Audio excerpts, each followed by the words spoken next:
Iyi nkuru tugiye kugaruka ku mateka yaranze ubuzima bwa Karasira Aimable Uzaramba wamenyekanye cyane ku izina rya Professeur Niga. Akaba yaritabye Imana ku itariki 7 Gicurasi 2026 ubwo igororero rya Nyarugenge ryari rimaze kumurekura ngo atahe kuko igihano yakatiwe n'urukiko cyari kirangiye. Karasira Aimable yavutse ku itariki 24 Gicurasi mwaka 1977. Yavukiye mu ntara y'Amajyepfo mu karere ka Huye mu murenge wa Rwaniro akagari ka Mwendo umudugudu wa Rugerero. Akaba ari imfura mu muryango w'abana 4 abahungu 3 n'umukobwa 1. Se umubyara yitwaga Karasira Claver akaba yari umugoronome, nawe nyina umubyara akaba yaritwaga Mukaruzamba Goreti. Karasira nubwo yavukiye mu Majyepfo, ababyeyi be baje kwimukira mu mujyi wa Kigali mu murenge wa Gitega mu karere ka Nyarugenge ari naho yavukiye.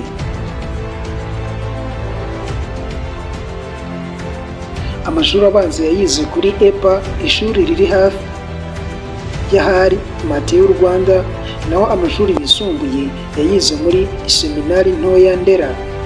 Aza gukomereza muri Lycée de Kigali, naho kaminuza ayiga mu cyahoze ari Kaminuza Nkuru y'u Rwanda i Butare, aho yize ibijyanye n'ikoranabuhanga. Uyu Karasira kandi yize icyiciro cya 3 cya kaminuza Masters mu bijyanye na Software Engineering muri Suwede. Yatangiye kumenyekana ubwo yigaga muri Kaminuza y'u Rwanda i Butare mu Majyepfo y'u Rwanda mu ntangiriro za 2000. Aha yamenyekanye nk'umunyeshuri w'umuhanga mu ishami rya siyansi ya za mudasobwa. Karasira ntiyavugaga menshi, yakundaga kuba ukwa wenyine ariko agasabana kandi agakunda cyane n'abakinnyi ba karate muri kaminuza. Uyu mukino Karasira yari afitemo umukandara w'umukara. Imirimo izwi yakoze: Karasira yabaye umwarimu muri Kaminuza y'u Rwanda mu ishami ry'ubumenyi n'ikoranabuhanga College of Science and Technology yahoze ari KIST. Yigishaga amasomo ajyanye n'ikoranabuhanga Information and Technology. Akaba yarakoze imyaka igera kuri 14. Ku itariki 14 Kanama 2020 nibwo Karasira Aimable yirukanwe muri Kaminuza y'u Rwanda ashinjwa imyitwarire itajyanye n'indangagaciro z'umwarimu. Gusa we yavuze ko byatewe n'ibitekerezo bye yatangaga ku miyoboro wa YouTube yari yarise Ukuri Mbona. Uretse kwigisha muri Kaminuza y'u Rwanda, Karasira yabaye umuhanzi w'injyana ya hip hop. Akaba yarakoreshaga izina rya Professeur Niga, ari naryo abantu bamuziho cyane. Indirimbo ze benshi bamenye ni nka Cishwaha, Karate Rouge cyangwa Turi ku Rugendo. Izi ndirimbo zakuruye amatsiko ya benshi kubera amagambo yari azigize. Mu mpera z'umwaka 2013 Karasira yafunguye umuyoboro wa YouTube yise Ukuri Mbona, yatambutsagaho ibiganiro bitandukanye.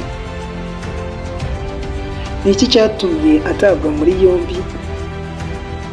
Mu mpera z'ukwezi kwa Gicurasi mu mwaka wa 2021 Karasira Aimable yatawe muri yombi ashinjwa ibyaha birimo guha ishingiro Jenoside yakorewe Abatutsi mu 1994, kutagaragaza inkomoko yemewe n'amategeko y'umutungo w'amafaranga bamusanganye, kuvuga amagambo yo kwangisha rubanda ubutegetsi buriho, guteza imvururu muri rubanda ndetse n'amacakubiri. Mu maburanisha ye yakunze kuvuga ko afite ibibazo byo mu mutwe, aho yasabaga ko atakurikiranwa, ndetse yakunze kugaragaza ko asanga indwara z'igihe kinini nk'indwara y'igisukari diyabete. Iyi ngiyi yanayifatiraga imiti. Ubushinjacyaha bwari bwasabye ko Karasira yahanwa n'ibyaha byose bamurega. Urukiko rukamukatira igifungo cy'imyaka 30.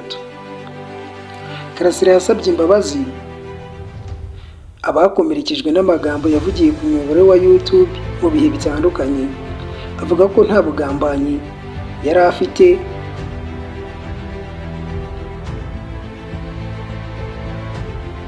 ku bijyanye no kubiba amacakubiri no guhakana jenoside. Ku bijyanye n'inkomoko y'amafaranga yafatiriwe, ubushinjacyaha bwagaragaje ko Karasira yayakuye mu barwanya leta bari bashyigikiye ibyo yavugaga.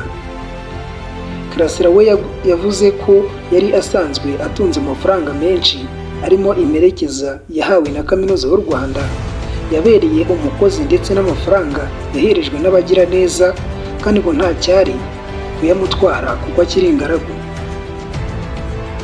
Ku itariki 30 Nzeri 2025, urukiko rukuru urugereko rwihariye rushinzwe kuburanisha ibyaha mpuzamahanga n'ibyambukiranya imipaka uhereye i Nyanza rwahamije Uzaramba Karasira Aimable icyaha cyo gukurura amacakubiri muri rubanda rumuhanisha igihano cy'igifungo cy'imyaka 5.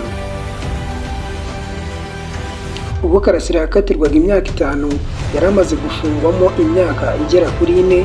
Ku itariki 6 Gicurasi 2026, Karasira Aimable yari arangije igihano cye cy'imyaka 5 yari yakatiwe n'urukiko, ndetse ubuyobozi bw'igororero rya Nyarugenge ryahamirije ikinyamakuru Igihe ko ari burekurwe agataha kuko icyo gihano cye cyarangiye. Karasira yapfuye ku munsi yagombaga gufungurwaho mu gitondo cyo kuri uyu wa 7 muri Gicurasi, nibwo urwego rw'u Rwanda rushinzwe igorora RCS rwatangaje ko Karasira Aimable Uzaramba yitabye Imana aguye mu bitaro bya Nyarugenge. RCS kandi yatangaje ko yajyanywe muri ibi bitaro nyuma yo gufatwa anywa ingano irengeje igipimo cy'imiti ye y'uburwayi yari asanganywe. Angahe ngo imiti myinshi arenze igipimo cyagenwe.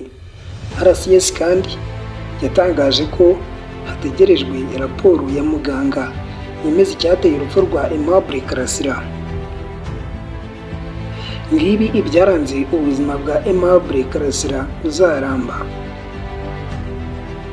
Njye wumvaga na Flash, iyi ni Flash Top TV, ukuri kose hanze, byinshi utaruzi ugomba kumenya.